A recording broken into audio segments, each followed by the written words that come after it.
I came home from a classified mission and was met with handcuffs. My cheating wife stood there, fake tears, claiming I killed her father. My son took the stand and said, "I saw him do it." The judge asked if I had a final word. I slid a sealed envelope across the table. He opened it and froze. "Lock the doors. No one leaves." You know what they say about homecomings? Yeah, well, they lied. Mine came with a welcoming committee I definitely didn't put on my wish list. 2 cops and a pair of handcuffs that felt colder than a penguin's ass in Antarctica. The metal bit into my wrist before I'd even processed what the hell was happening, which is saying something because my reflexes are usually sharper than a pissed-off porcupine. I'd just stepped through my own front door, for crying out loud. My duffel bag was still hanging off my shoulder like some pathetic olive branch, stuffed with dirty laundry and memories from a mission that officially never happened. You know the kind. The ones where Uncle Sam sends you somewhere that doesn't exist to do things that never occurred. Standard Tuesday for guys like me, except this Tuesday decided to take a hard left turn into Crazy Town. The first thing that hit me wasn't the cuffs, though. It was the smell. My house smelled wrong. Not like the usual blend of old coffee and whatever cheap air freshener Marissa bought in bulk from Costco. This was different, heavier, more deliberate. Like someone had been staging a goddamn Broadway production in my living room while I was gone. Then I saw her, Marissa, my loving wife of 15 years, standing by our staircase like some tragic heroine from a soap opera that got canceled for being too dramatic. And let me tell you, the woman knew how to put on a show. Her mascara was doing that perfect streaky thing. Not too much, not too little, just enough to scream, "Grieving widow," without looking like a raccoon that got hit by a garbage truck. Her blonde hair was slightly mussed, like she'd been running her fingers through it in distress, but I could tell she'd practiced the look in our bathroom mirror. I'd lived with this woman long enough to know the difference between genuine tears and the kind you order from the catalog of convenient emotions. The cops flanking me were your typical small-town variety. One looked like he spent more time at Dunkin' Donuts than the gym. The other had that eager rookie energy that screamed, "I watched too much CSI." Neither of them seemed particularly comfortable with whatever script they'd been handed. But hey, a paycheck's a paycheck, right? "Ma'am," the chunky one said, his voice carrying that forced gentleness cops use when they're trying not to spook the witnesses. "Are you ready to make your statement?" Marissa nodded, dabbing at her eyes with a tissue that looked suspiciously fresh. No crumpled edges, no makeup stains. Props department really went all out on this production. She took a shaky breath. And damn, even I had to admit the woman had missed her calling as an actress before delivering her lines with the precision of someone who'd been rehearsing. "He killed my father." For words. That's all it took to flip my world upside down like a pancake in the hands of a short-order cook having a nervous breakdown. Not, "I think he killed my father," or "I'm worried he might have hurt my father." Nope. Straight to the point. Delivered with the kind of certainty usually reserved for discussing the weather or the fact that politicians are lying sacks of shit. The rookie cop shifted uncomfortably, his hand instinctively moving to his notebook like he was about to take down a confession from public enemy number 1. Meanwhile, my brain was doing that thing it does in crisis situations, cataloging details, filing away information, trying to piece together a puzzle when half the pieces were apparently made of pure, concentrated bullshit. Her father, Harold Brennan, a man who'd never liked me from day one, which was fair enough because the feeling was pretty mutual. He thought I wasn't good enough for his princess daughter, and I thought he was a pretentious windbag who collected antique coins and complained about kids these days like he hadn't been young once himself. But kill the guy? Please. I had bigger fish to fry and better ways to spend my limited free time. "Officers," I said, keeping my voice level because losing your shit never helps anything. "I think there's been some kind of mistake here." The chunky cop, his name tag read Patterson, shook his head with the kind of authority that comes from watching too many police procedurals. "No mistake, sir. We have a witness statement and evidence placing you at the scene." Evidence. Now that was interesting. Because the last time I'd seen Harold Brennan alive, he'd been bitching about the neighbor's dog crapping on his precious lawn while I nodded politely and counted the minutes until I could escape back to my own house. That was 3 weeks ago, right before I got called away on my little vacation to nowhere. Marissa was watching me now, and for just a split second, I caught something in her eyes that didn't match the grieving daughter act. It was there and gone so fast I almost missed it, but 15 years of marriage teaches you to read the fine print in your spouse's expressions. What I saw wasn't grief or shock, or even anger. It was calculation. Cold, careful calculation, like she was watching a chess game and waiting to see if I'd make the move she was expecting. That's when it hit me. This wasn't some tragic misunderstanding or a case of wrong place, wrong time. This was orchestrated, planned, executed with the kind of precision I usually reserve for my day job. Someone had painted a target on my back, and they'd done it with enough skill to make it stick. The rookie was reading me my rights now, his voice cracking slightly on the part about remaining silent. Ironic, considering silence had been my specialty for years. Marissa was still dabbing at those perfectly placed tears, playing the role of the devastated daughter who discovered her husband was a monster. The whole scene was so perfectly staged it could have won a fucking Emmy. But here's the thing about guys like me. We're trained to see patterns, to spot the flaws in even the most carefully constructed lies. And this lie, beautiful as it was, had cracks. Small ones, but cracks nonetheless. The way her breathing was too controlled, the way she kept glancing at the door like she was expecting someone else to show up, the way her grip on that tissue never loosened enough to actually use it. As they led me toward the door, my own front door that I'd walked through less than 5 minutes ago as a free man, I made myself a promise.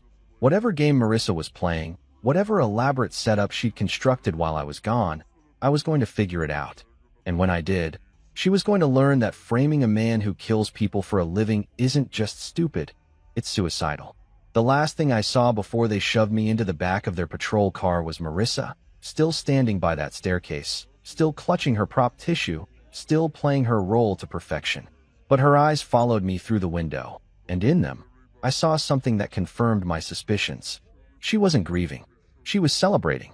If you think getting handcuffed in your own living room is a kick in the teeth, try having your 12-year-old son throw you under the bus in front of God, country, and 2 cops who probably peaked in high school.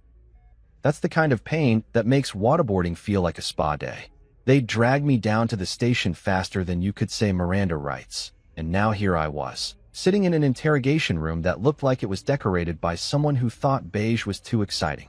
The walls were that special shade of institutional gray that screamed, "Abandon hope, all ye who enter here." And the fluorescent lights buzzed with the enthusiasm of a dying wasp. Real homey atmosphere they had going. Patterson, the chunky cop from my living room, was doing his best impression of a hard-ass detective, which would have been more convincing if he hadn't spilled coffee on his shirt during the drive over. His partner, whose name I'd learned was Officer Martinez, looked like he'd rather be literally anywhere else on planet Earth. Can't say I blamed the kid. "So, Mr. Kane," Patterson said, settling his considerable bulk into a chair that groaned in protest. "Want to tell us where you were 3 nights ago between 9 and 11 p.m. 3 nights ago, right around the time I was busy not killing Harold Brennan because I was approximately 2,000 miles away, doing things that would remain classified until the heat death of the universe. But since I couldn't exactly hand them my real itinerary without causing an international incident, I went with the standard response. I'd like to call my lawyer." Patterson's face scrunched up like he'd bitten into a lemon that had gone bad sometime during the Clinton administration. "Come on now, Kane. If you're innocent, what do you need a lawyer for? Just tell us what happened." The old innocent people don't need lawyers routine. Right up there with if you've got nothing to hide. And trust me, I'm from the government, in the Hall of Fame of bullshit statements. I'd heard this song and dance before, usually right before someone tried to pin a war crime on some poor bastard who'd been following orders. That's when they brought him in. Jordan, my son, my 12-year-old boy who used to think I hung the moon and personally installed all the stars just for his entertainment. The kid who would run to the door every time I came home, even if I'd only been gone to grab milk from the corner store. The same kid who was now walking into this gray hellhole, looking like he'd rather be getting his teeth pulled without anesthesia. He wouldn't look at me, not even a glance. His eyes were fixed on some fascinating spot on the floor, like he'd discovered the secrets of the universe hidden in the scuff marks left by 1,000 other suspects. His usually messy brown hair was combed neat, too neat, like someone had spent time making sure he looked presentable for the cameras. Because of course there were cameras. Can't have a good family destruction without proper documentation. Jordan, Martinez said, his voice gentle in that way cops use when they're talking to kids or crazy people. This is your dad, right? My son, my own flesh and blood, the kid I'd taught to ride a bike and throw a curveball, nodded without lifting his eyes. Just a quick bob of his head, like he was confirming the weather forecast instead of identifying his old man in a murder investigation. And you understand that you don't have to talk to us if you don't want to, Martinez continued. Your mom explained that you wanted to tell us something important. Oh, did she now? How thoughtful of Marissa to help our son decide what he wanted to do. I could practically see her fingerprints all over this whole setup, like she'd been coaching him for weeks. Hell, knowing her, she probably had flashcards made up. Jordan finally spoke, and his voice was so quiet I almost missed it. I saw him do it. For more words. Apparently, the Kane family was going for some kind of record in life-destroying brevity. But these 4 words hit different. When Marissa had said I killed her father, it felt like getting sucker punched by a stranger. When Jordan said he saw me do it, it felt like my own heart had decided to file for divorce and take half my soul in the settlement. Can you tell us what you saw, son? Patterson asked, leaning forward with the kind of fake concern that wouldn't fool a golden retriever. And that's when my boy, the kid who used to tell me everything, from what happened at school to his elaborate theories about why dogs couldn't talk, started reciting a story that sounded like it had been written by someone else and memorized word for word. I was supposed to be sleeping, he said, still staring at that damn floor like it held all the answers to life's mysteries. But I heard voices outside. Loud voices.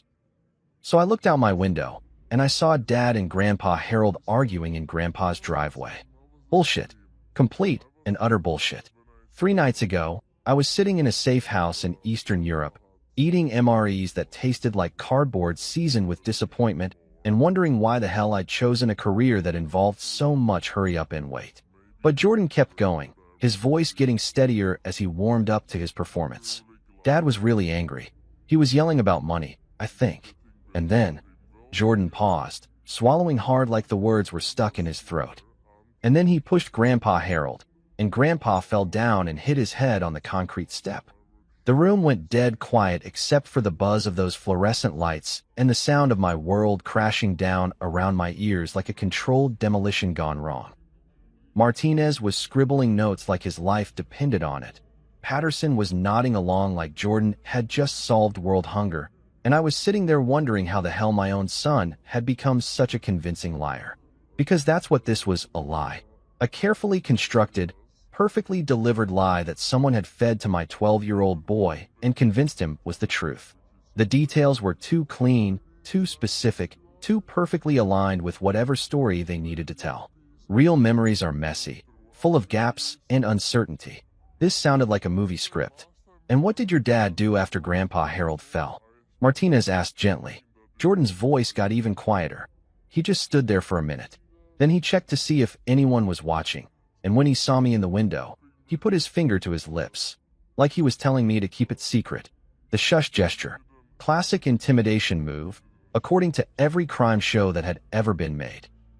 Except I'd never made that gesture to Jordan in my life, unless you counted the time I told him to be quiet during a movie because his mom was trying to sleep on the couch. I wanted to scream. I wanted to grab my son by the shoulders and shake him until the real memories came loose from whatever bullshit someone had packed into his head. I wanted to tell him that his dad might be a lot of things, absent, secretive, probably not winning any Father of the Year awards. But he wasn't a murderer. At least, not the kind who killed family members in suburban driveways. But I couldn't do any of that. Because the moment I opened my mouth to defend myself, I'd be the angry, violent man trying to intimidate a child witness. The optics were already bad enough without me adding to the performance. So I sat there, watching my son destroy me with words that weren't his own, delivered in a voice that barely sounded like him anymore. And for the first time since this whole nightmare started, I felt something crack inside my chest. Not my ribs, not my resolve, but something deeper. Something that had to do with bedtime stories and piggyback rides, and the way he used to look at me like I was Superman and Batman rolled into one incredibly awesome package. That was gone now. Maybe forever. And the worst part? Jordan probably didn't even understand what he was doing. In his mind, He was just telling the nice policeman what Mommy had helped him remember. He had no idea he was putting the final nail in his father's coffin with every carefully rehearsed word. When he finally finished his story, Jordan looked up for just a second. Our eyes met across that shitty gray table, and I saw something there that made my blood run cold. It wasn't guilt or sadness or even fear. It was nothing, just empty, like he was looking at a stranger. Welcome to the Hilton. If the Hilton was designed by someone who thought concrete and despair made excellent interior design choices. My new accommodations came complete with bars for windows, a toilet that had seen better decades, and the kind of ambience that screamed, "Abandon all hope, ye who enter here," in 12 different languages. The booking process had been a real treat too. Fingerprints, photos, the whole 9 yards of humiliation served up with a side of bureaucratic indifference. They'd processed me like I was some 2-bit gangster instead of a guy who'd spent the better part of his adult life keeping this country's enemies from doing very bad things to very good people. But hey, apparently none of that mattered when your own family decided to throw you under the bus and back over you a few times for good measure. The holding cell was exactly what you'd expect from a place that prioritized function over comfort, which is to say it had all the charm of a morgue and twice the personality. The walls were that special shade of institutional green that someone, somewhere, had decided was calming. Probably the same genius who thought airplane food was delicious and that waiting at the DMV was efficient. The paint was chipped and scarred from years of hosting guests who weren't exactly thrilled with their accommodations. My cellmate for the evening was a guy who looked like he'd been rode hard and put away wet repeatedly. He was curled up on the bottom bunk, snoring with the enthusiasm of a chainsaw cutting through a redwood. The smell coming off him suggested he'd been marinating in cheap whiskey and poor life choices for the better part of a week. At least he wasn't chatty. I took the top bunk, not because I was being polite, but because sleeping above a drunk stranger was marginally better than sleeping next to one.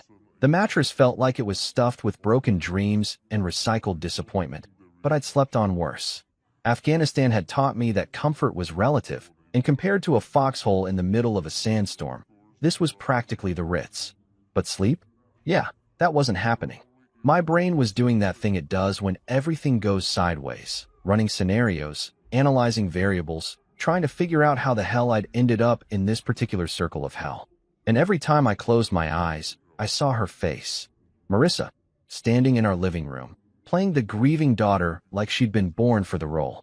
Here's the thing about my wife, ex-wife, whatever the hell she was now, she'd never been particularly good at hiding her tells. 15 years of marriage teaches you to read the fine print in someone's expressions, and I'd gotten pretty damn good at spotting when Marissa was running a con. The way she'd bite her lower lip when she was lying about where she'd been.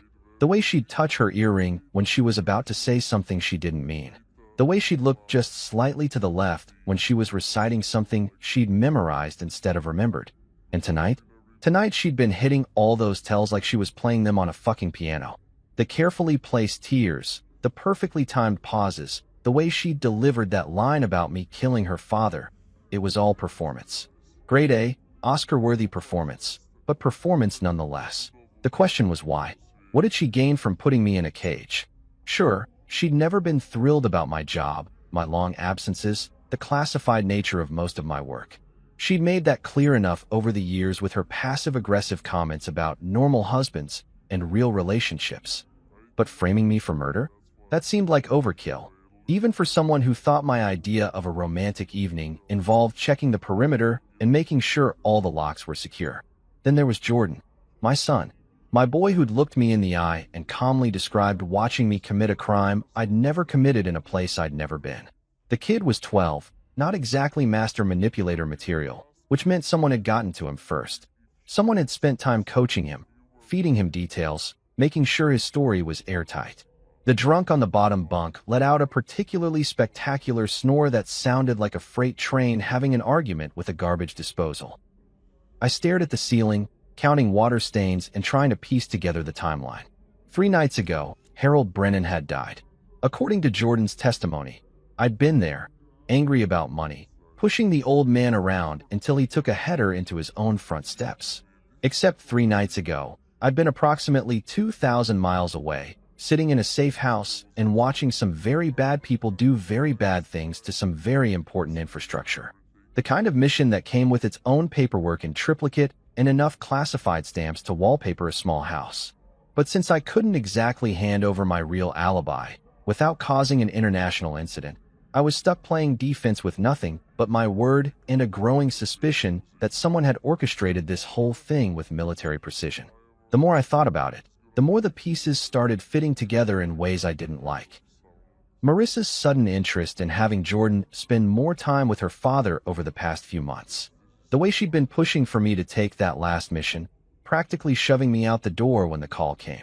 The convenient timing of Harold's death, right when I was guaranteed to be out of the country with no way to verify my whereabouts. This wasn't just betrayal. This was strategy. Long-term, carefully planned strategy that required patience, resources, and a level of cold calculation that I hadn't given my wife credit for.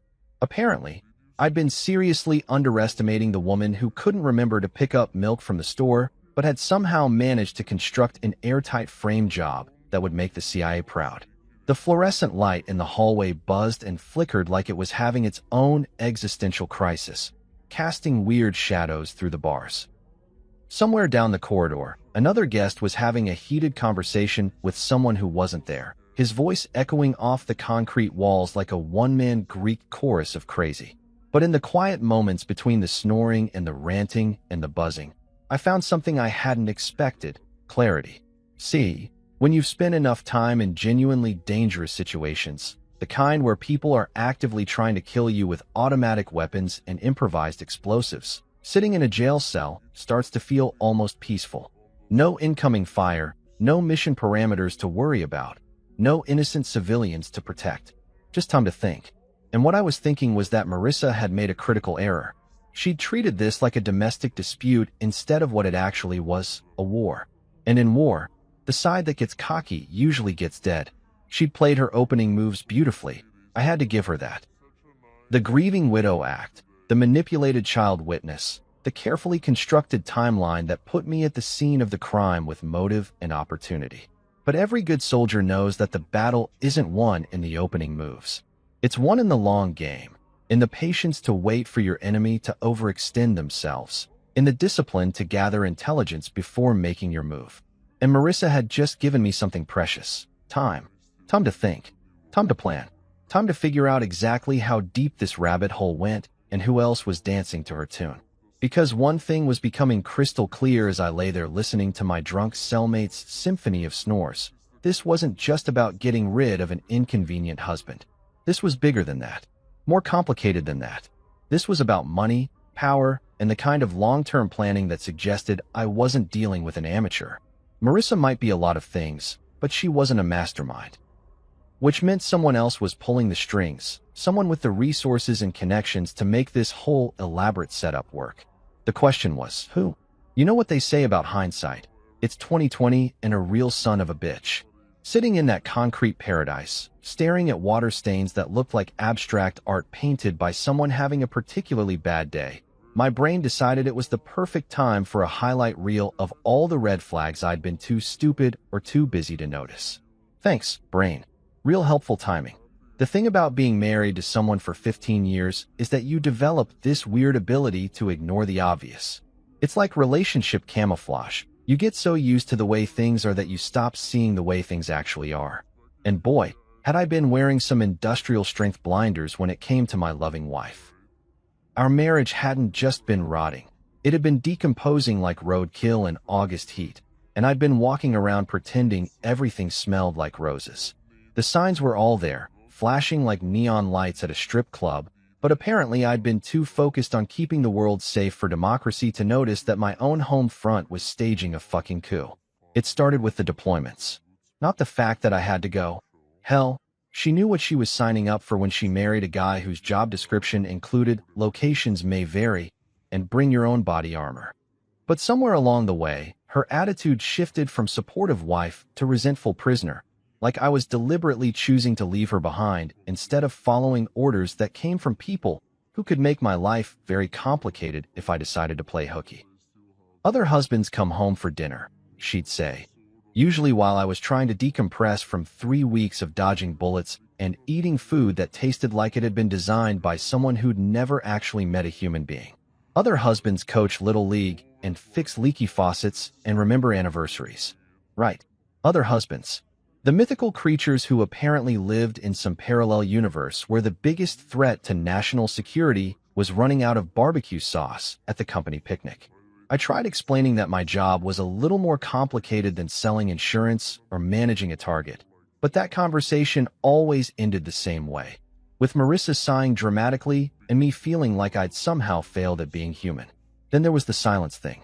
Occupational hazard of spending your life in classified situations. You get real good at not talking about your day. Can't exactly come home and chat about the weather when you've been somewhere that officially doesn't exist, doing things that never happened to people who were never there. But to Marissa, my inability to share details felt like rejection. You don't trust me, she'd accuse, which was hilarious because trust had nothing to do with it. It's not that I didn't trust her. It's that the guys who signed my paychecks had some very specific opinions about operational security, and those opinions came with prison sentences attached if you decided to get chatty with your spouse. But the real turning point, the moment I should have known we were headed for disaster, came about 8 months ago. I was supposed to be rotating back from a particularly unpleasant assignment involving some very unfriendly people in a very unfriendly part of the world, but the mission got extended. Last-minute intelligence, high-value target, the kind of opportunity that doesn't come along often. So I called home to let Marissa know I'd be delayed another 2 weeks. She didn't take it well. There was crying, there was yelling, there were accusations about my priorities and my commitment to this family. Standard operating procedure for these kinds of conversations. But then she said something that should have stopped me cold. I can't do this anymore, David. I can't keep pretending this is a normal marriage when you're never here, and when you are here, you might as well be a stranger. At the time, I figured it was just frustration talking. 15 years of military wife life catching up with her all at once. So I did what I always did. I promised things would get better, made some vague noises about requesting more stateside assignments, and went back to work assuming we'd figure it out when I got home. Except when I did get home 2 weeks later, something had changed. Marissa was different, not angry anymore, but distant, polite. Like we were roommates who happened to share a bed and a mortgage. She'd smile when I walked in a room, ask about my flight, make dinner conversation about Jordan's school and the neighbor's new fence. All perfectly normal, perfectly pleasant, perfectly fucking fake. That's when I found the phone. I wasn't snooping, for the record. I was looking for jumper cables in her car because mine had decided to die in the Walmart parking lot like some kind of automotive drama queen. The phone was wedged under the driver's seat, wrapped in a McDonald's napkin like someone had been trying to hide it. Not her regular phone. This was a cheap burner, the kind you pick up at gas stations when you don't want certain conversations showing up on your regular bill. The smart play would have been to confront her right then and there. Ask her what the hell she was doing with a secret phone and who she was talking to that required that level of operational security. But I didn't. Know why? Because I was a coward. Because some part of me already knew the answer, and I wasn't ready to deal with whatever shitstorm would follow. Instead, I did what I do best. I gathered intelligence. Wrote down the number from the last incoming call, ran it through some resources I probably shouldn't have had access to for personal use. The number belonged to Patrick Morrison, registered to an address in the nice part of town where people drove cars that cost more than most people's houses.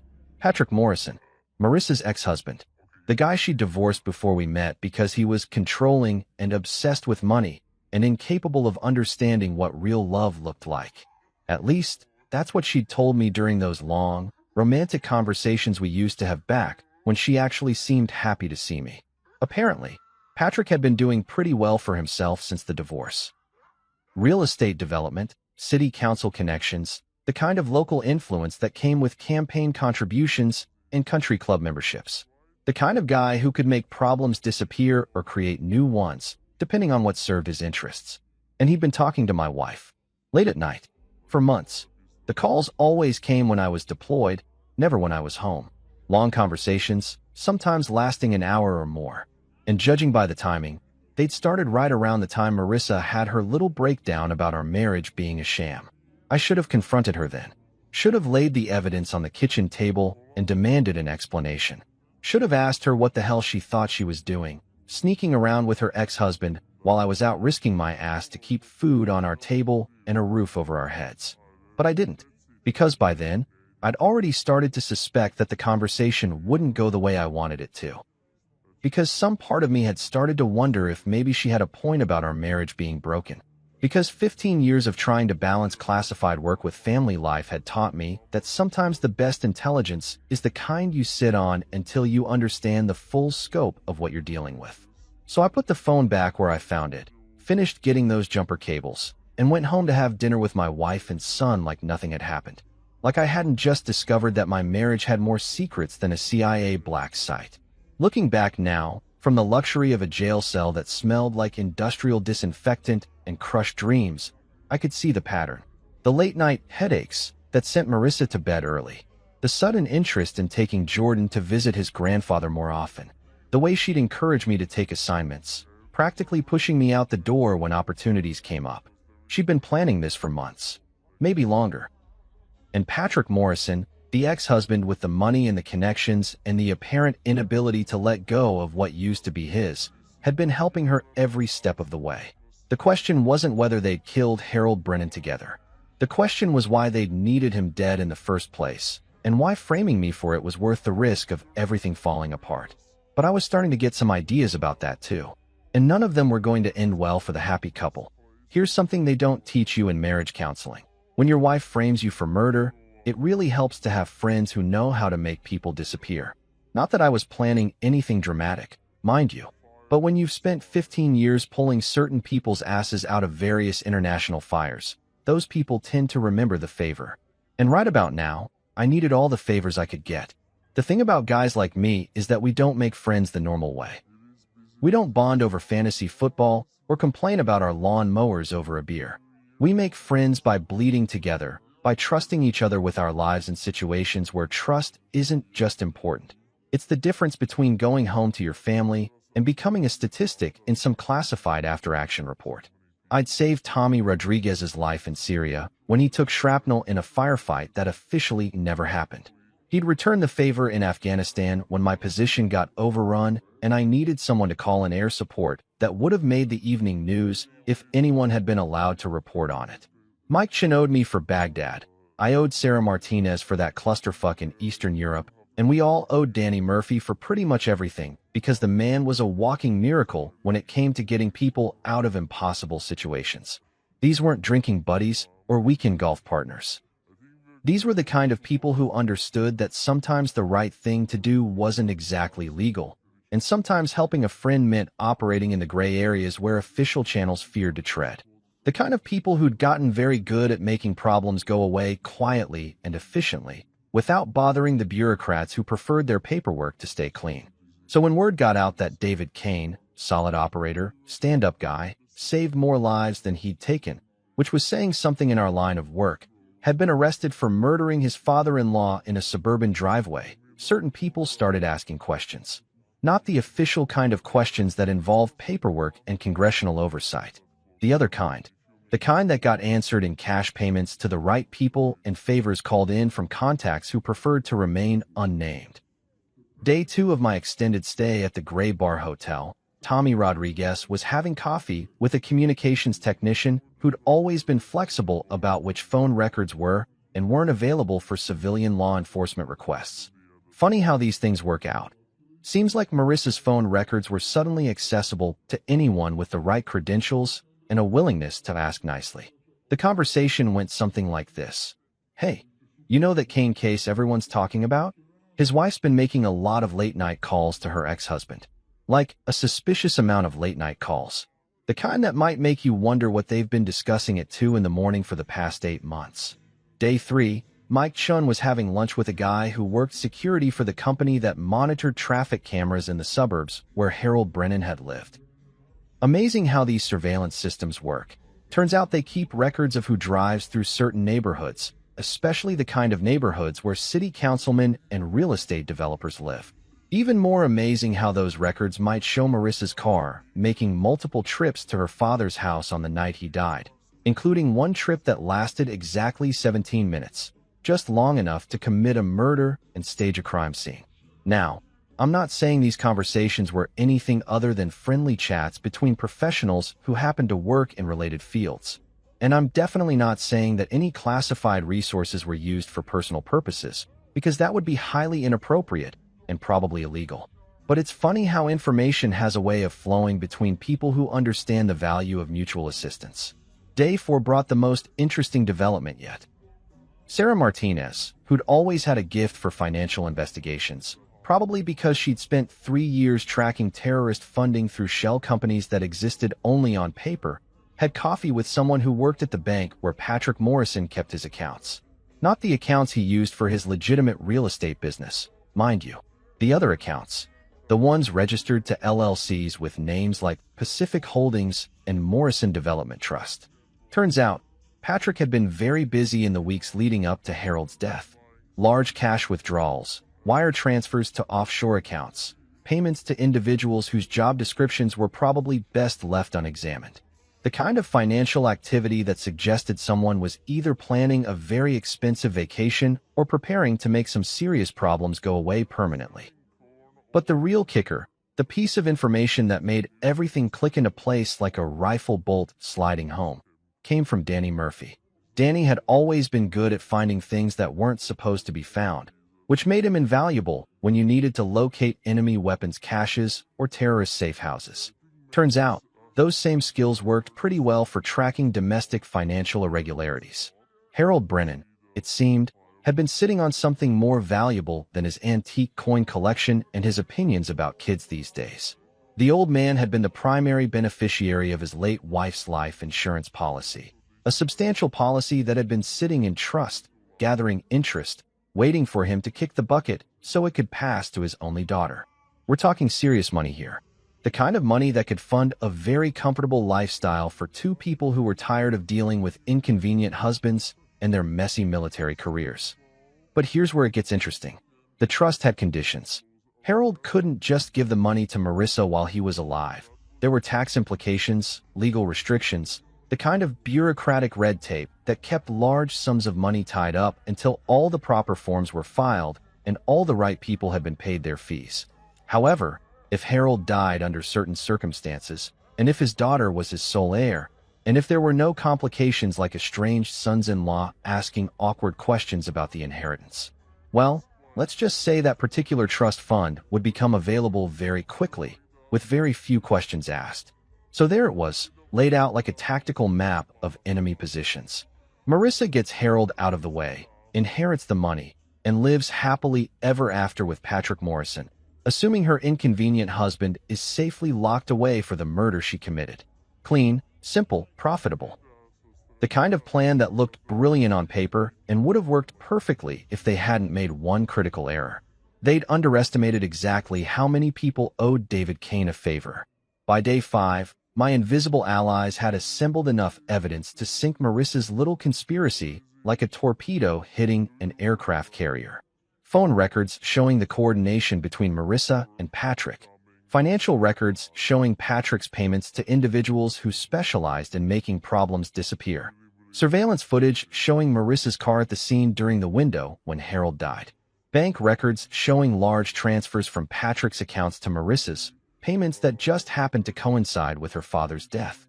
It was beautiful work, the kind of comprehensive intelligence operation that would have made the CIA proud. Except this operation was being run by people who didn't have to worry about congressional oversight or public accountability. People who understood that sometimes justice worked better when it operated outside official channels. The best part? None of this evidence would ever be traced back to its sources. These weren't official investigations or legitimate law enforcement activities. This was information that had simply become available through the kind of coincidences that happen when the right people ask the right questions of the right individuals at the right time. My friends weren't just gathering intelligence, though. They were positioning themselves for the endgame. Because when you're dealing with people who think they can frame a decorated soldier for murder and walk away with a fortune in blood money, you don't just expose them. You destroy them. Completely. Permanently. In ways that make sure they never get the chance to try this shit again. And that's exactly what was about to happen. Because Marissa and Patrick were about to learn that some favors come with interest, and the bill was almost due. You want to know what real heartbreak feels like? It's not the dramatic chest-clutching, fall-to-your-knees bullshit they show in the movies. It's quieter than that. More insidious. It's the slow realization that the person you die for has been weaponized against you by someone who understands exactly how to twist a knife in the one place you can't defend. Jordan, my boy, my 12-year-old son who used to think I was invincible, who used to run to the door every time I came home from a deployment like I was returning from some grand adventure instead of places where people tried to kill me for a living. The kid who'd beg me to tell him stories about work stuff, even though I could never give him the details he wanted. He'd settle for sanitized versions where the bad guys always lost and dad always came home safe, because that's what kids need to believe about their fathers. Except now that same kid was sitting in a courtroom, telling perfect strangers that he'd watched me murder his grandfather in cold blood. And the worst part? He believed every word he was saying. I'd seen this kind of manipulation before, in places where people did very bad things to extract information from very unwilling sources. Psychological conditioning, memory implantation, the kind of mental warfare that left victims convinced that black was white and up was down. But seeing it done to enemy combatants was one thing. Seeing it done to your own child by your own wife. That was a special kind of evil that made waterboarding look like a spa treatment. The thing about kids Jordan's age is that their brains are still developing, still figuring out the difference between memory and imagination, between what really happened and what they've been told happened. It's why eyewitness testimony from children is usually worthless in court, not because kids lie, but because they're incredibly susceptible to suggestion. Tell them something happened often enough, with enough detail and conviction, and their brains will helpfully fill in the gaps until they have a complete, vivid memory of an event that never occurred. Marissa knew this. Hell, she'd probably researched it, maybe even consulted with professionals who specialized in this kind of psychological manipulation. Because what she'd done to Jordan wasn't amateur hour. This was sophisticated, methodical, and absolutely fucking ruthless. I could see the timeline now, playing out in my head like a tactical briefing. She'd started months ago, probably right around the time she'd reconnected with Patrick Morrison. Little comments here and there about how Daddy seemed different when he came home from work. How he looked angry sometimes, violent even. How maybe Jordan should be careful around Daddy because people who did the kind of work Daddy did sometimes brought that violence home with them. Plant the seeds first. Make the kid start questioning what he knew about his father. Create doubt, uncertainty, fear. Then build on that foundation with more specific suggestions. Remember that time Daddy raised his voice? That wasn't just normal frustration, that was dangerous anger. Remember that time Daddy came home late and looked tired? That wasn't exhaustion from a difficult mission. That was guilt from doing something terrible. By the time she was ready to implant the actual false memory, Jordan's mind had been primed to accept it. His trust in his father had been systematically eroded, replaced with suspicion and fear. And when Mommy sat him down and helped him remember what he'd seen that night, Daddy fighting with Grandpa Harold, Daddy pushing him, Daddy making that shushing gesture to keep Jordan quiet, his brain just accepted it as another piece of evidence that confirmed what he'd already been conditioned to believe. The sick genius of it was that Jordan wasn't lying. In his mind, he really had witnessed his father commit murder. He could describe the scene in perfect detail because his brain had constructed a complete memory based on the suggestions his mother had carefully planted. He could pass any lie detector test, could convince any jury, could look his own father in the eye and swear on his life that what he was saying was true.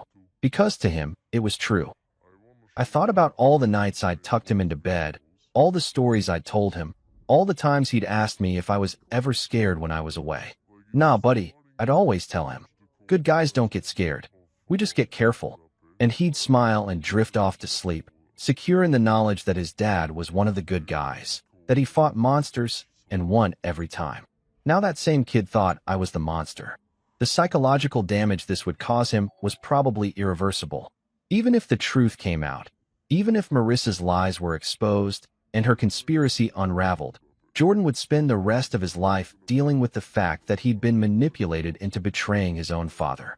The guilt, the confusion, the fundamental inability to trust his own memories. It would fuck him up in ways that years of therapy might not be able to fix. And Marissa had done this to him. Not just to me, but to him, her own son. She'd taken a 12-year-old boy who trusted her completely and turned him into a weapon against his father, knowing full well that the psychological shrapnel would destroy his ability to form healthy relationships for the rest of his life.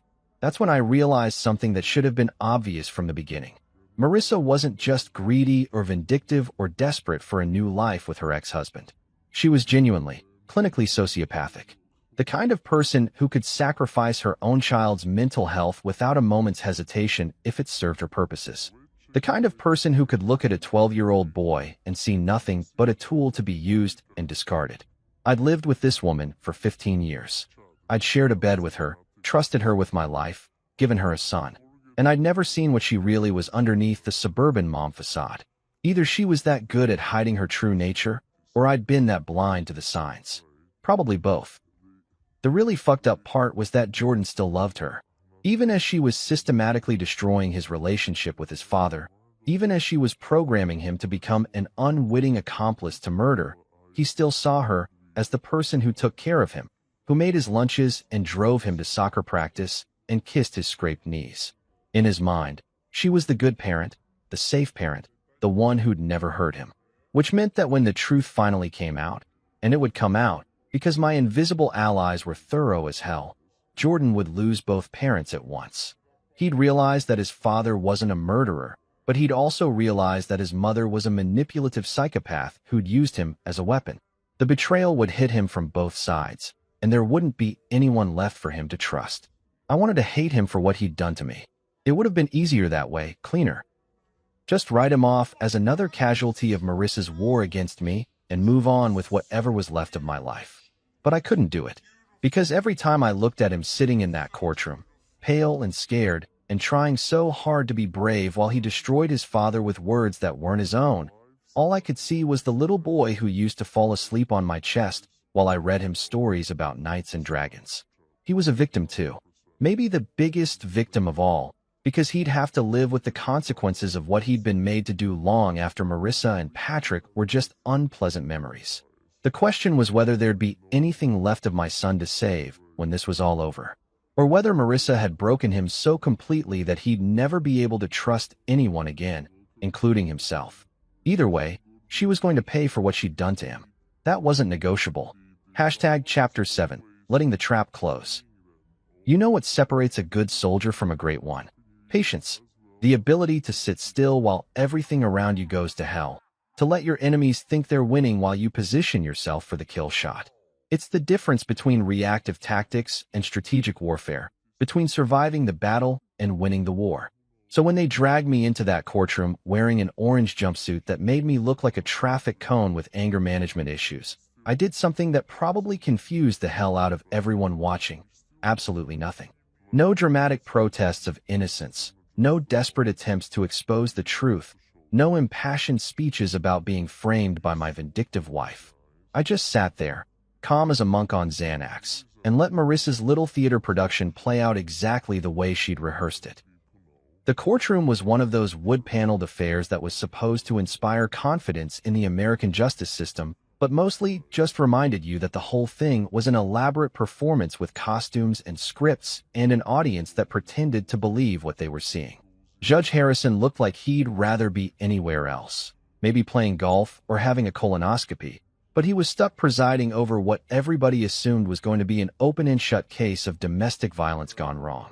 My public defender was a kid fresh out of law school who looked like he'd been told he was defending Jeffrey Dahmer's uglier brother. Every time he glanced at me, his expression screamed, "Please don't eat me," which was both hilarious and depressing. The prosecution had drawn District Attorney Margaret Phelps, a woman who'd built her career on being tougher than a $2 steak and twice as unforgiving. She had the kind of reputation that made defense attorneys wake up in cold sweats and career criminals consider honest employment. But the real show was happening at the plaintiff's table. Marissa had dressed for the part like she was auditioning for the role of grieving daughter in a Lifetime movie about family tragedy. Conservative black dress, minimal makeup that somehow made her look both devastated and dignified, hair pulled back in a way that suggested she was too overwhelmed by grief to worry about vanity.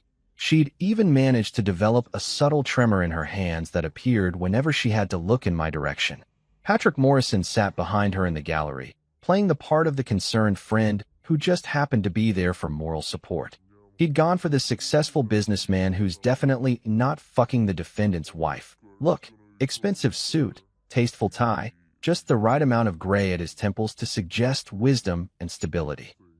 Every so often, he'd lean forward to whisper something comforting in Marissa's ear, and she'd nod gratefully like he was her only anchor in a storm of tragedy and betrayal. Jordan sat beside his mother, looking like he'd rather be getting a root canal from a drunk dentist. The kid had clearly been coached within an inch of his life, sitting up straight, hands folded in his lap, making appropriate eye contact with the jury, but not so much that he seemed rehearsed. Marissa kept a protective hand on his shoulder, the picture of a mother shielding her traumatized child from the monster who'd destroyed their family. It was beautiful work, really. If I hadn't known it was all bullshit, I might have been impressed by the attention to detail. Every gesture, every expression, every carefully timed tear, it all added up to a compelling narrative about a violent husband who'd finally snapped and killed his own father-in-law in a fit of rage. The prosecution's opening statement hit all the right notes.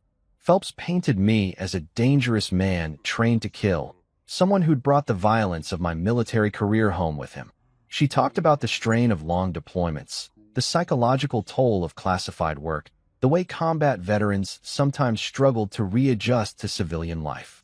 It was textbook character assassination, designed to make the jury see me not as a decorated soldier, but as a ticking time bomb who'd finally exploded. "Ladies and gentlemen," she said, gesturing toward me like I was a particularly venomous snake.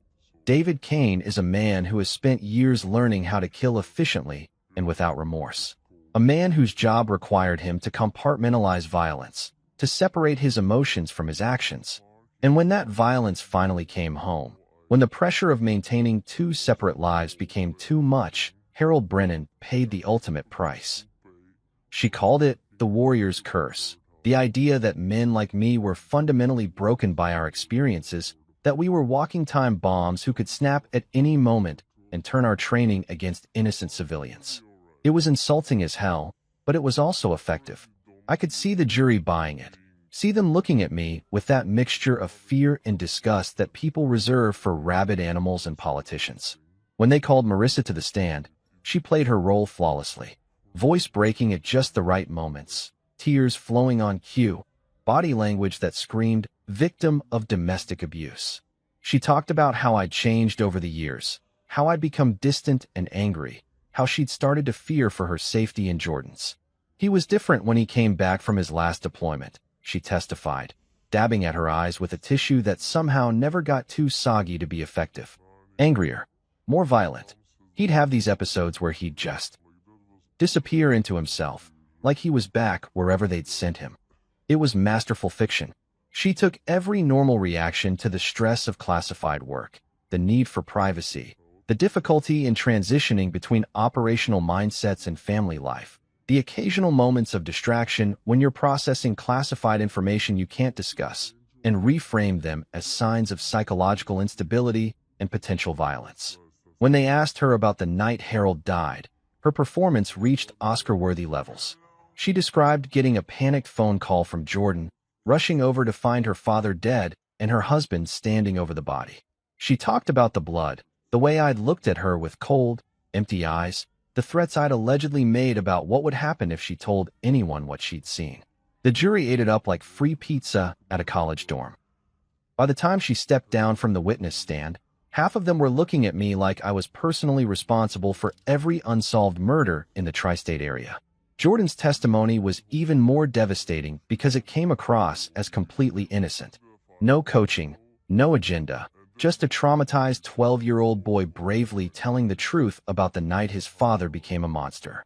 He described the scene with the kind of vivid detail that could only come from genuine memory, because in his mind, that's exactly what it was. The kid even managed to cry at the right moments. Not the forced tears of an adult performer, but the real, heartbreaking sobs of a child who believed he was doing the right thing by telling the truth about his father's crime.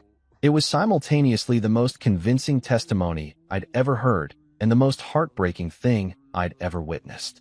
Through it all, I sat perfectly still.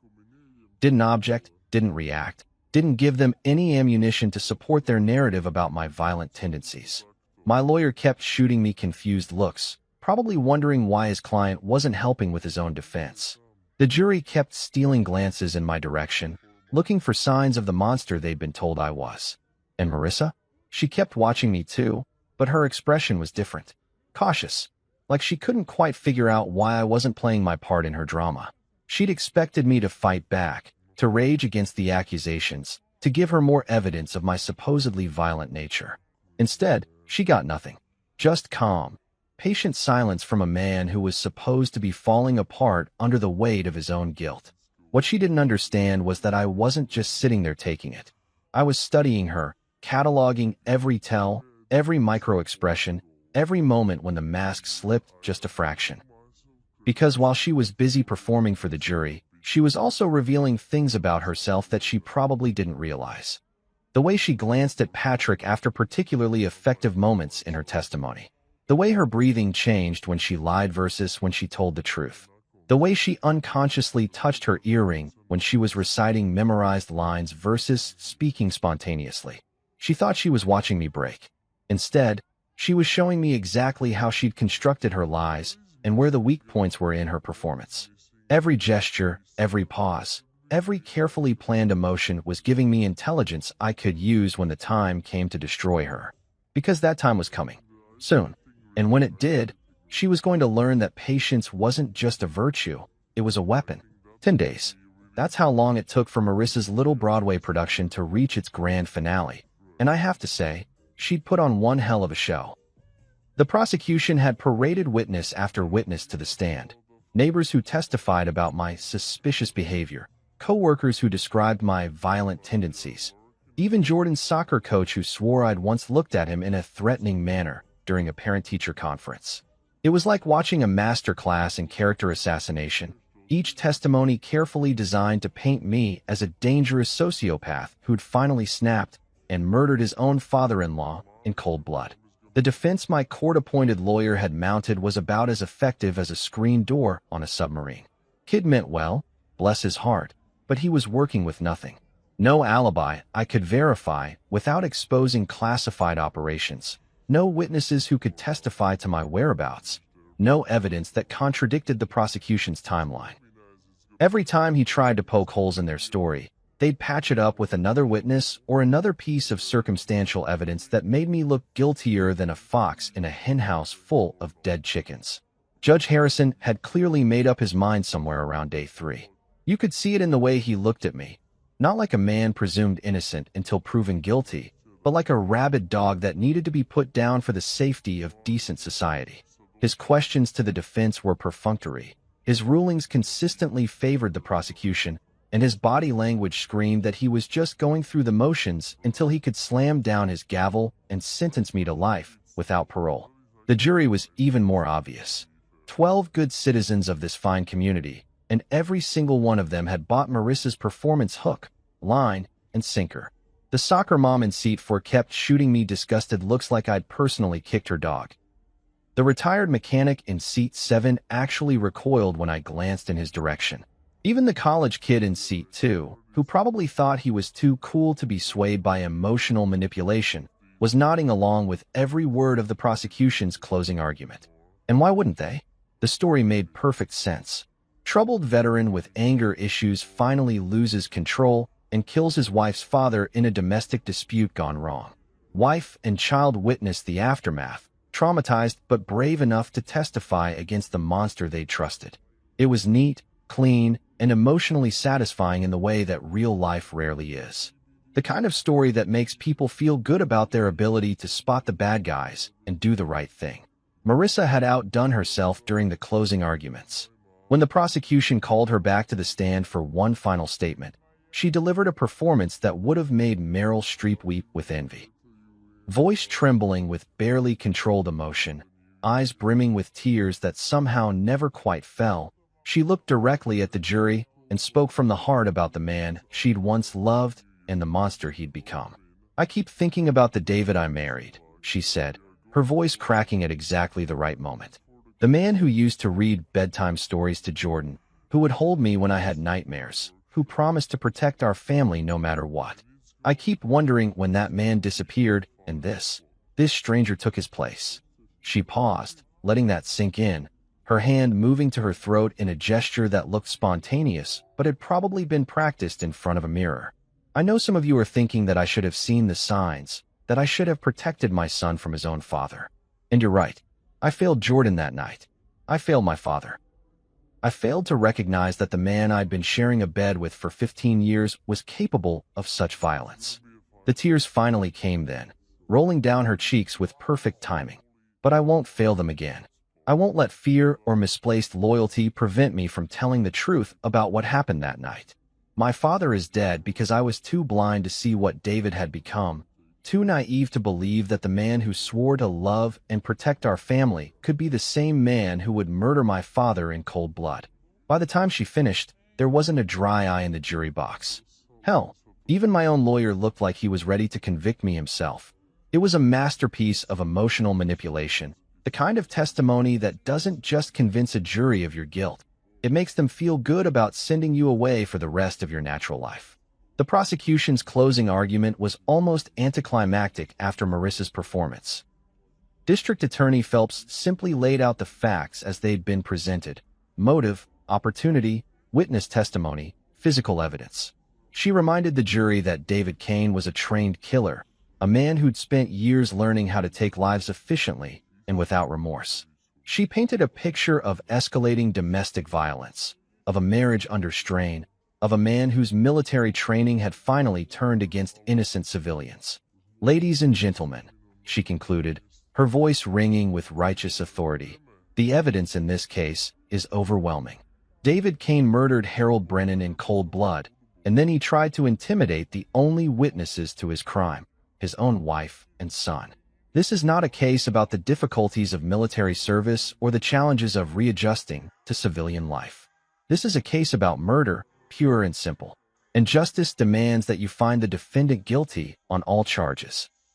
My lawyer's closing argument was a valiant effort, considering he was working with roughly the same amount of evidence as a climate change denier at a science convention. He talked about reasonable doubt, about the burden of proof, about the dangers of convicting a man based on circumstantial evidence and emotional testimony. But you could see he didn't believe a word of it himself. His heart wasn't in it because his head had already accepted that his client was guilty as hell and headed for a life sentence. Judge Harrison's instructions to the jury were textbook perfect, explaining their duty, outlining the charges, reminding them about the standard of proof required for a conviction. But his tone made it clear that he expected them to come back with a guilty verdict, probably sometime before lunch if they didn't waste too much time on unnecessary deliberation. That's when he asked the question that every defendant dreads and every prosecutor loves. Mr. Cain, before this court proceeds to jury deliberation, do you have any final words you'd like to share with the court? This was my moment. The last chance to make my case, to protest my innocence, to beg for mercy or understanding or some kind of consideration from 12 people who'd already made up their minds that I was a cold-blooded killer. Every defendant in the history of American jurisprudence had used this opportunity to make one final plea for their freedom, their life, their chance to prove their innocence. Instead, I did something that nobody in that courtroom was expecting. I reached into the folder my lawyer had placed in front of me, the same folder he'd been using to take notes throughout the trial, the same folder that contained copies of all the evidence the prosecution had presented against me. But tucked inside that folder, invisible to everyone except me, was a single manila envelope, sealed, unmarked, containing information that was going to turn this entire proceeding upside down and inside out. I didn't say a word, didn't stand up, didn't address the jury, didn't make any kind of speech about my innocence or my service to my country or the injustice of what was happening to me. I simply slid that envelope across the table to Judge Harrison and waited. The silence in that courtroom was deafening. You could hear the clock ticking on the wall, the air conditioning humming overhead, someone's stomach growling in the gallery. Everyone was staring at me, trying to figure out what the hell I was doing. Marissa's eyes had gone wide with something that might have been confusion or might have been the first hint of real fear she'd shown since this whole thing started. Judge Harrison looked at the envelope like it might contain anthrax or a bomb or some other unpleasant surprise. His expression suggested that he was really not in the mood for whatever dramatic revelation I thought I was about to spring on his courtroom. But judicial procedure demanded that he open it. So he picked up his letter opener and slit the seal with the resigned air of a man who just wanted to get through the rest of his day without any more complications. He unfolded the papers inside, started reading, and then something very interesting happened to his face. The blood drained out of it like someone had pulled a plug. His eyes went wide, then narrow, then wide again as he scanned the documents. His hands actually started shaking as he turned to the second page, then the third, then back to the first like he couldn't quite believe what he was seeing. The courtroom watched this transformation with growing unease.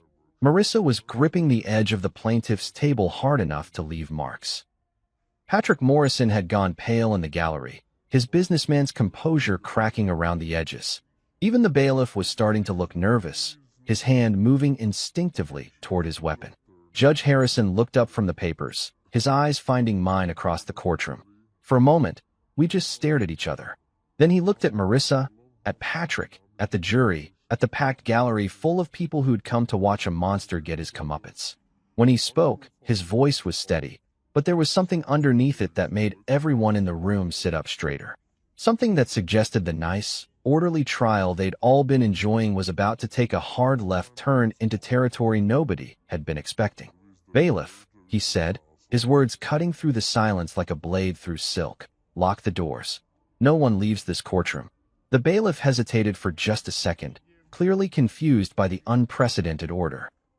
But judges don't make requests like that lightly, and the tone in Harrison's voice suggested that this wasn't the time for questions or hesitation. The sound of the locks engaging echoed through the courtroom like gunshots. Suddenly, the comfortable theater of American justice had transformed into something else entirely. Something that felt more like a trap that had just snapped shut around everyone inside. Marissa was no longer the grieving widow seeking justice for her murdered father. She was a woman who'd just realized that her carefully constructed house of lies might be about to collapse around her ears. And me? I was still sitting quietly at the defendant's table, my hands folded in my lap, waiting to see what would happen when 10 days of lies finally met 30 seconds of truth. You know that moment in action movies when the cavalry shows up at exactly the right time, riding over the hill with flags flying and trumpets blaring? Yeah, this wasn't that. This was better. This was surgical precision delivered by people who understood that the best operations are the ones nobody sees coming until it's already over and the bodies are being counted. The back doors of the courtroom didn't burst open so much as they simply opened, quiet as a whisper, professional as a tax audit. No dramatic entrance, no movie-style theatrics. Just 5 men in plain suits walking in like they belonged there, like they'd been invited to this particular party and were only slightly late because of traffic. The kind of men who looked unremarkable until you noticed the way they moved, the way their eyes cataloged every face in the room, the way their hands stayed loose and ready at their sides. I recognized the lead man immediately. Special Agent Marcus Webb, FBI, but the kind of FBI that didn't advertise their presence on business cards or government websites.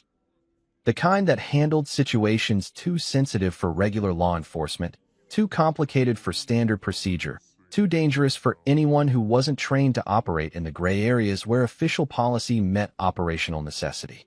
We'd worked together before, in places that didn't exist and on missions that never happened. Webb's eyes found mine across the courtroom, and I saw the faintest hint of a nod. Not acknowledgement exactly, more like confirmation, like he was letting me know that the favor I'd called in had been received, processed, and was now being executed with the kind of efficiency that made the American intelligence community the envy of dictators and terrorists worldwide. Judge Harrison was still staring at the papers in the envelope, his face cycling through expressions like a slot machine that couldn't decide which jackpot to pay out. Confusion, disbelief, anger, and what looked suspiciously like the kind of fear that comes from realizing you've been sitting in a courtroom full of lies for 10 days without knowing it. "Your Honor," Webb said, his voice carrying the kind of authority that didn't need to be loud to be heard in every corner of the room. "Agent Webb, Federal Bureau of Investigation. I apologize for the interruption, but we have some urgent business to conduct." Marissa had gone completely still at the plaintiff's table, like a deer that's just spotted the headlights bearing down on it. Her performance mask had finally slipped, revealing something underneath that looked a lot more like genuine terror than the grief she'd been selling for the past week and a half. Her eyes were darting between Webb and his team, between the locked doors and the envelope still clutched in Judge Harrison's shaking hands. Patrick Morrison was trying to stand up in the gallery, probably thinking he could bluff his way out of whatever was about to happen. That's what civilian criminals always think, that they can talk their way out of trouble, charm their way past consequences, lawyer their way around inconvenient facts. It's almost adorable, in the same way that a house cat thinking it can take on a mountain lion is adorable. "Excuse me," Patrick said, his voice carrying that entitled tone that rich men use when they think their money makes them untouchable. "But this is highly irregular. I demand to know what authority you have to." Webb cut him off with a look that could have stopped a charging rhino. "Mr. Morrison, I'm going to need you to sit down and remain quiet. You'll have plenty of opportunities to talk very soon." The threat in those words wasn't subtle. It was the kind of promise that came with federal backing and the full weight of resources that could make people disappear into the American justice system for decades at a time. Patrick sat down so fast you'd have thought his legs had been cut out from under him. Judge Harrison finally found his voice, though it came out about an octave higher than his usual courtroom baritone. "Agent Webb, what exactly is going on here? What's in this envelope?" "Evidence, Your Honor. The kind of evidence that tends to change the entire nature of a case." Webb gestured to one of his team, a woman who looked like she could bench press a small car and probably had at some point in her career. "Agent Martinez here has been conducting a parallel investigation into the death of Harold Brennan. Turns out there were some discrepancies in the official police report that warranted federal attention." Agent Martinez stepped forward, pulling out a tablet that probably contained more classified information than most small countries had access to. Her voice was crisp, professional, completely devoid of the emotion that had been driving this trial for the past 10 days. "Your Honor, we have surveillance footage from multiple sources showing Mrs. Kane's vehicle at the victim's residence on 3 separate occasions during the time frame when Mr. Brennan was killed. We also have phone records indicating coordination between Mrs. Kane and Mr. Morrison, including several calls made immediately before and after the victim's death." The jury was starting to look like they'd been hit with a collective stun gun. These were the same 12 people who'd been convinced beyond reasonable doubt that David Kane was a cold-blooded killer, and now they were being told that maybe, just maybe, they'd been watching the wrong movie for the past week and a half. Marissa finally found her voice, though it came out as more of a croak than actual speech. "This is insane. I don't know what kind of conspiracy you're trying to construct here, but my husband killed my father. Jordan saw it happen. I saw the aftermath. This is all some kind of elaborate cover-up to protect a military." "Ma'am," Webb interrupted, and his tone suggested that he'd heard enough bullshit for one afternoon. "I'm going to stop you right there, because in about 30 seconds, you're going to be placed under arrest, and anything you say from this point forward is going to be used against you in federal court." He nodded to Agent Martinez, who began reading from her tablet with the kind of mechanical precision that comes from delivering bad news to bad people on a regular basis. "We have financial records showing large payments from Mr. Morrison to several individuals with extensive criminal records, payments that coincide exactly with the timeline of Mr. Brennan's death. We have testimony from one of those individuals detailing his role in staging the crime scene to implicate Mr. Kane." The temperature in the room seemed to drop about 20 degrees. Marissa was shaking now, her carefully constructed composure finally cracking under the weight of evidence that was dismantling her entire story piece by piece. Patrick Morrison looked like he was having some kind of cardiac episode, his face cycling through shades of red and purple that probably weren't medically advisable. "Furthermore," Martinez continued, "we have evidence that Mrs. Kane systematically manipulated her son's testimony through a process of psychological conditioning that amounts to child abuse under federal statutes. The boy's statement was not based on actual memory, but on implanted false recollections created through months of careful manipulation." Jordan looked confused, scared, like he was finally starting to understand that something was very wrong with the story he'd been telling. The kid was 12, not stupid, and you could see the gears turning in his head as he tried to process the idea that his mother had been lying to him, using him, turning him into a weapon against his own father. That's when Marissa made her last, desperate play. She lunged toward Jordan, probably thinking she could use him as some kind of human shield or emotional leverage. Jordan, baby, don't listen to them. They're lying. Daddy hurt Grandpa Harold, remember? We saw it together, remember? She never made it within 3 feet of him. Agent Martinez moved with the kind of fluid efficiency that comes from years of tactical training, intercepting Marissa's desperate grab and putting her on the ground in about 2 seconds flat. Professional, controlled, completely without drama or unnecessary violence. Marissa Kane, Martinez said, pulling out handcuffs that looked like they'd seen plenty of use. You are under arrest for conspiracy to commit murder, perjury, obstruction of justice, and child endangerment. You have the right to remain silent, though frankly, that would be the smartest thing you've done in months. The sound of the handcuffs clicking shut was the most beautiful music I'd heard in my entire life. Better than any symphony, any rock concert, any victory song that had ever been written. It was the sound of justice finally catching up with someone who'd thought they were clever enough to outsmart the system. Patrick Morrison was trying to blend into the gallery seating like a chameleon with commitment issues, but Webb was already moving in his direction with the patient, methodical approach of a predator who knew his prey had nowhere left to run. Mr. Morrison, Webb said conversationally, we also have some questions for you.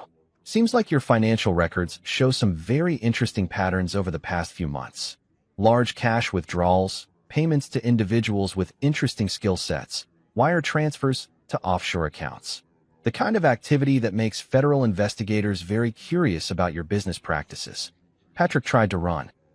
Actually tried to make a break for the doors like this was some kind of action movie, and he was the plucky protagonist who was going to escape at the last minute through a combination of luck and determination.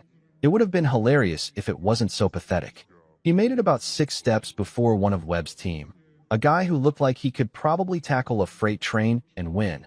Put him down with the kind of textbook takedown they probably show in training videos at Quantico.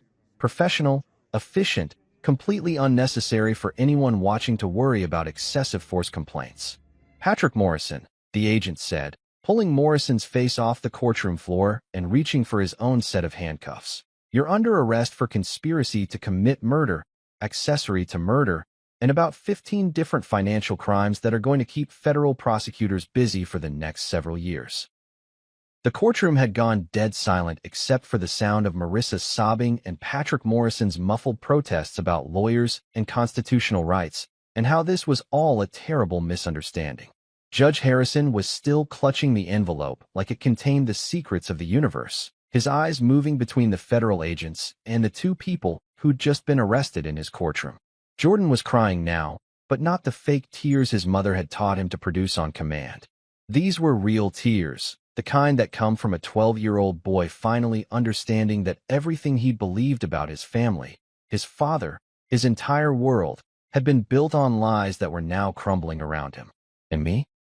I was still sitting at the defendant's table, watching my wife and her lover get arrested for the murder they'd tried to pin on me, feeling something that was part relief, part satisfaction, and part anger that it had taken this long for the truth to finally surface. Webb walked over to my table, his expression neutral, but his eyes showing just a hint of the satisfaction that comes from a job well done. Sorry it took so long, Kane. Had to make sure we had everything buttoned up tight before we moved. Couldn't risk any of this falling apart on technicalities. I nodded, understanding completely. When you're taking down a conspiracy this elaborate, you don't get second chances. You get everything right the first time, or you watch the bad guys walk away to try again with someone else. Appreciate the assist, I said quietly. I owe you one. Webb smiled, the first genuine expression I'd seen from him since he walked into the courtroom. Actually, Kane, I think we're even now. Maybe even a little ahead. Judge Harrison dismissed my case in 43 seconds flat. I know because I counted, watching the second hand on the courtroom clock tick away the final moments of the biggest clusterfuck of my professional life. 43 seconds to undo 10 days of lies, manipulation, and character assassination. 43 seconds to transform me from convicted murderer back to decorated soldier with a really shitty taste in women. The gavel came down like a period at the end of a sentence nobody wanted to finish reading. All charges dismissed, Harrison announced, his voice carrying the weight of a man who'd just learned that his courtroom had been turned into a stage for an elaborate con game. "Mr. Kane, you're free to go, and the court apologizes for this miscarriage of justice." An apology? Like that was supposed to make up for 10 days in county lockup and the rest of my life knowing that my own son had been programmed to believe I was a murderer. The social workers moved fast after that, swooping in with their clipboards and their concerned expressions and their theories about child psychology. They wanted to reunite me with Jordan, kept talking about healing the family unit and rebuilding trust, like this was some kind of fucking Hallmark movie where everything gets tied up with a neat little bow in the final 5 minutes. But I knew better. I'd seen the look in my son's eyes when Marcus had explained how his memories had been manipulated, when he'd realized that everything he thought he remembered about that night was just software his mother had installed in his 12-year-old brain. That kind of betrayal doesn't heal with family counseling and awkward weekend visits. "He'll come around," the social worker insisted, clipboard clutched against her chest like armor. "Children are resilient. With time and proper therapy." I declined, politely but firmly. Because some things can't be fixed, and some relationships can't survive that kind of fundamental violation of trust. Jordan would spend years trying to separate his real memories from the false ones Marissa had implanted. The last thing he needed was the constant reminder that his testimony had almost destroyed his father's life. Maybe someday, when he was older, when he'd processed what had been done to him, we could try again. But not now. Not when every time he looked at me, he'd remember the father he'd been taught to fear. That night, I returned to an empty house that felt like a museum dedicated to a life that had never really existed. Marissa's coffee mug was still in the sink. Jordan's homework was scattered across the kitchen table. The family photos on the mantel showed 3 people who'd never actually been a family, just actors playing roles they'd never fully understood. I stood in the doorway of Jordan's room for a long time, looking at the action figures and the unmade bed and the poster of some superhero whose powers included always doing the right thing. 12 years old, and he'd already learned that sometimes the people you trust most are the ones who'll hurt you deepest. The silence in that house was absolute. No Marissa humming off-key in the kitchen. No Jordan's video games bleeping from the living room. No sounds of normal family life that had always been more performance than reality anyway. People think revenge is loud. They think it's about explosions and dramatic confrontations and speeches about justice being served. But real revenge? Real revenge is the sound of a door locking behind someone who thought they'd already escaped. It's the quiet satisfaction of watching a carefully constructed lie collapse under the weight of its own contradictions. Marissa and Patrick were looking at serious federal time. The kind of sentences that would keep them busy until their hair turned gray and their joints started creaking. Jordan was safe, in therapy, learning to trust his own memories again. And me? I was free, vindicated, and completely alone in a house that had never really been a home. Silence filled every corner, but it no longer felt foreign. It felt like truth.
Is that it?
Šťastný nový rok! Šťastný nový rok 2026! Nech sú vaše kroky úspešné No v čo novom jako? roku. Nech sú vaše životy naplnené Ľúbilo sa láskou, ti? náhodou. Začnite Mom strácať did like it, mom did like it. Nech je Chat, pre vás mom has niekde literally v seen that for the first time. Objatie, ktoré vás So opäť nice. postaví na nohy. Right. Majte sa krásne. That Tešme was sa like, zo actually života z it was každej just 2 jednej songs. chvíľky a To buďme be k fair, sebe to be dobrí. fair, I think the Ešte budget raz is going down, but šťastný a nový we rok didn't have any issues 2026. with signal. So I really enjoyed it. Dexter, it was nice to see you. Happy New Year, Carnal, please. MJD, Laney, Dexter is amazing. They do fireworks at this time. Yeah, everybody can just gather around for it, and you don't have to be away from the family. Čo? Ideme k stromčeku. Čat. What a nice time, what a nice time. Takže ideme k jak stromček. Chad mom says that she can barely hear something. To be fair, this year it was definitely the shortest yet, guys. Ale brutálne. It was the shortest yet. Počkaj, čakaj. Držím ťa, lebo sa stratíš zas. The shortest yet, but it wasn't bad. Let's have a look at the square. Should we check the aftermath of the now everybody's now uploading chat. Yeah, should we check on the aftermath of the actual thing?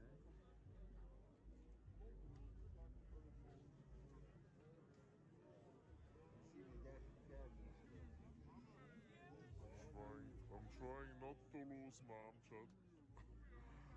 Not losing mom. Poďte aspoň takto poďte noni. Odtáme menej ľudí, odfotíme stromček.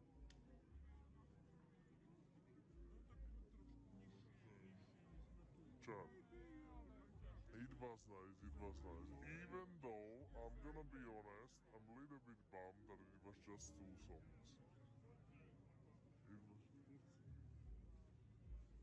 It was just 2 songs, right?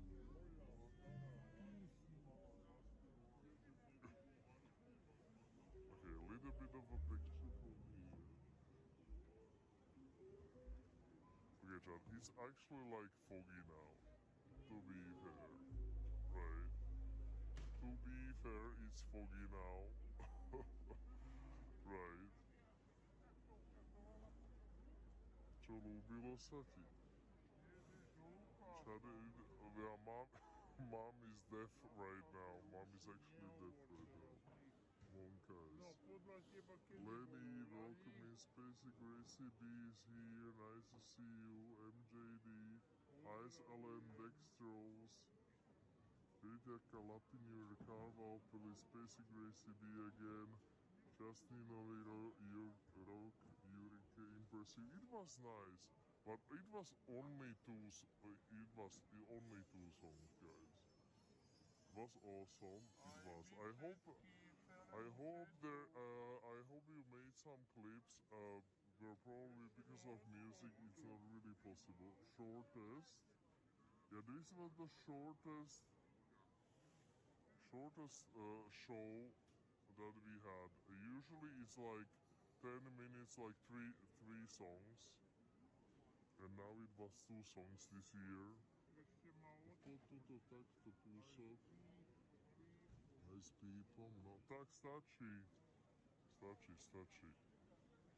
A picture for mom with people. And we're gonna go warm up for some tea or something. Right? For some tea or something.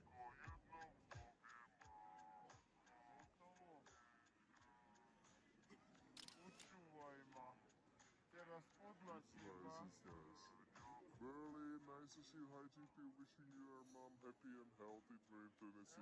Berlin to you as well. Everything nice. Nax.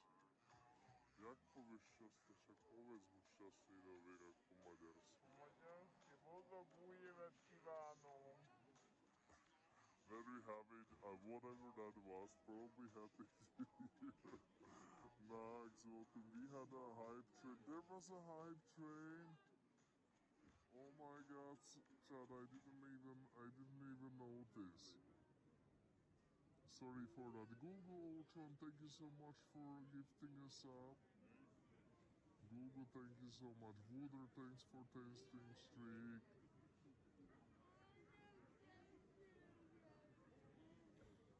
Was there a hype train? I completely missed it.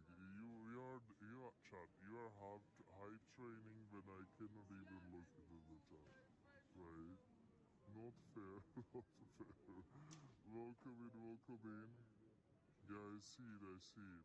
Tower level 2. Hype Return level 1 failed. No worries, no worries. Tommy, welcome in. Everybody else, welcome in.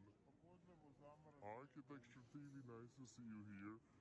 Is it like we are getting a little bit of snow? Like this is actually like not much of a snow, to be fair, if I'm honest. But the show was quite nice. A little bit short, Right. Podľa teba ty si bol aj v Lani, ktorý bol krajší. Chad, I think last year it was better, right? It was longer. And the year before it was longer as well. Dextrose, the tree is nice. I think they're gonna like dismantle it very soon and everything, you know, already after Christmas. Poppies, Rideka, Lars. I love when Katy Perry asks us to feeling like a plastic bag. True. I missed the local event, so it was awesome to see this at least. I actually haven't seen much fireworks yesterday, so this was like a nice thing, right? But now officially it's 2025, 6, right? Like now it's surely 2026. Poďme bližšie k tomu stromčeku pokúkať. Pôjdeme po tej ľavej strane už pre zmenu.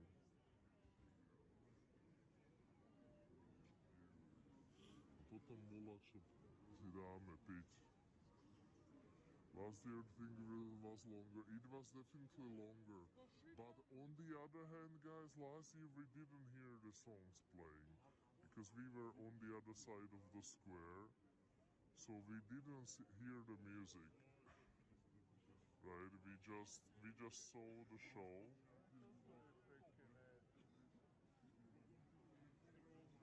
Yeah, we just saw the show, but we didn't hear the music.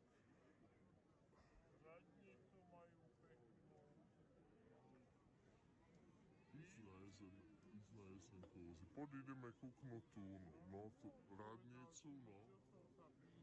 Však hovorím, že bolo lepšie určite tie roky predtým, ja si myslím, lebo bolo len málo pesniček, len 2 pesničky to nemali. It was always 3 songs, if I remember.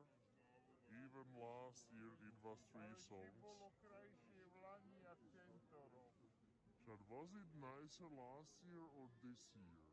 I think it was maybe nicer last year, but I didn't hear the songs. Thanks again for the radio today. Google, no worries. I was here for last 30 minutes lurking on my PC. Lenny, no worries. Happy New Year. And Winston as well. Thank you so much. Oh my. What do you think, guys? What do you think? Can somebody put a poll if this year was good enough or we prefer last year? Last year we were down there, we didn't hear any music. We were too far away. We were just too far away. So it is what it is.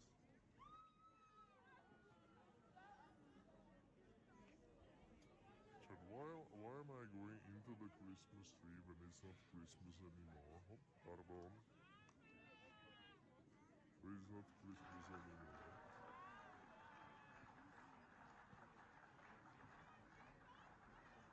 Look at that. That child literally touched the ball for me. Right? Now I don't have to.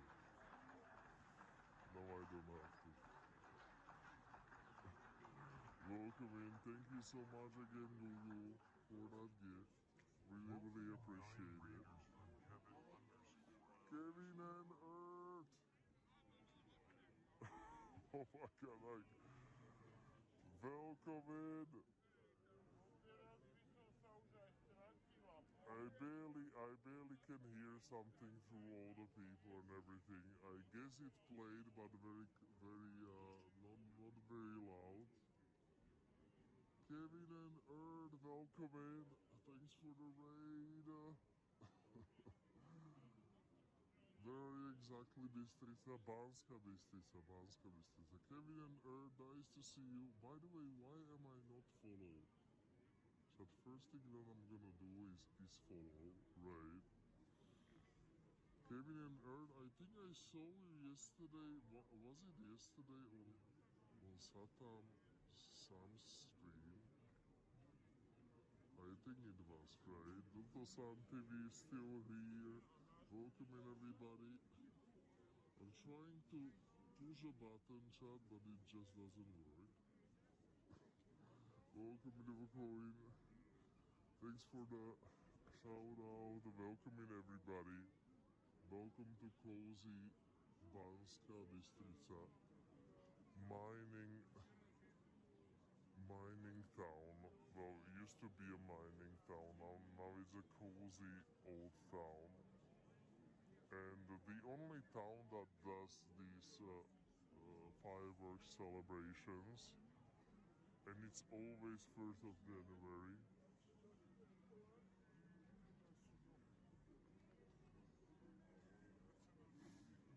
Das poslal niekto 234 ľudí. Thank you so much, thank you so much. Kevin threw us in here.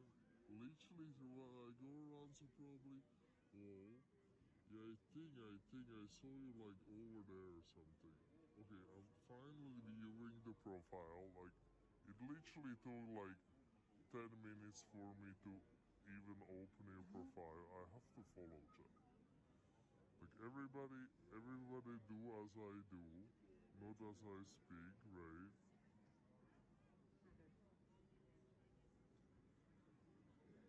See? Find Kevin's channel, right? And like plug this follow here, right?